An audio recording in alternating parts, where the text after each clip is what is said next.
মৰমৰ ছাত্ৰ ছাত্ৰীসকল, আজি আমি আলোচনা কৰিম তোমালোকৰ অংকুৰণ কিতাপখনৰ পাঠ নম্বৰ 4 লঘোণ নামৰ পদ্ধতিৰ বিষয়ে।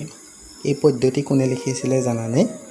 পদ্ধতি আমাৰ কবি নৱকান্ত বৰুৱাদেৱে ৰচনা কৰিছিল।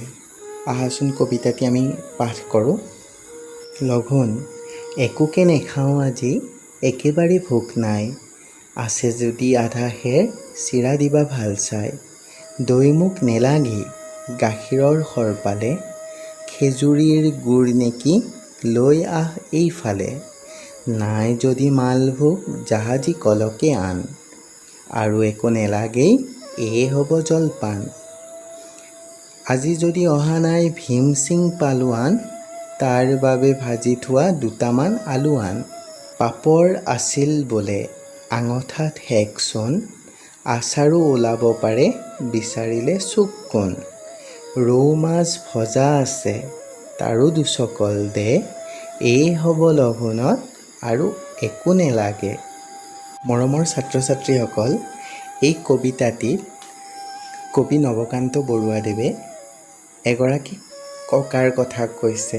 ইয়াতে ছবিত ককা এগৰাকীক দেখুৱাইছে আৰু এই ককাগৰাকীয়ে লঘোণ দিব বুলি কৈ বিভিন্ন প্ৰকাৰৰ খাদ্য সামগ্ৰীৰ বিষয়ে বৰ্ণনা কৰিছে বা তেওঁ বিচাৰিছে।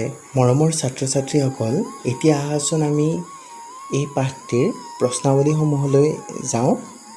ইয়াতে লঘোণ পদ্ধতিৰ ৰচনা কৰা কবিজনৰ নামটো সুধিছে, সেয়া হৈছে কবি নৱকান্ত বৰুৱা।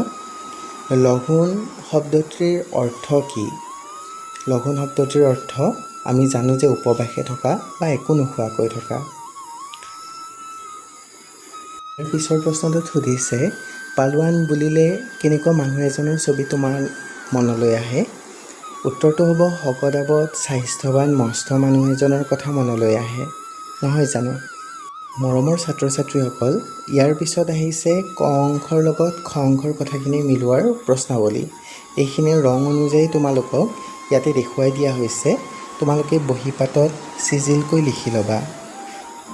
তাৰ পিছৰ প্ৰশ্নটো হৈছে এয়া। তোমালোকে এই ভিডিঅ'টো ৰখাই লৈ এই প্ৰশ্ন উত্তৰসমূহ লিখি ল'বা। তাৰ পিছৰ প্ৰশ্নৰ উত্তৰসমূহ ইয়াতে কৰি দিয়া হৈছে। তোমালোকে অতি নিয়াৰিকৈ বহীত প্ৰশ্নাৱলী আৰু উত্তৰসমূহ লিখি এইখিনি ভালকৈ পঢ়া শুনা কৰিবা।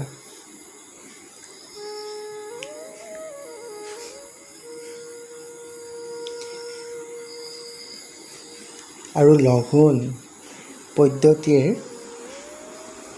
এই যিটো পদ্য, সেই পদ্ধতিৰ ভিতৰৰ কথাখিনি তোমালোকে নিজৰ ভাষাৰে লিখিবৰ কাৰণে চেষ্টা কৰিবাচোন।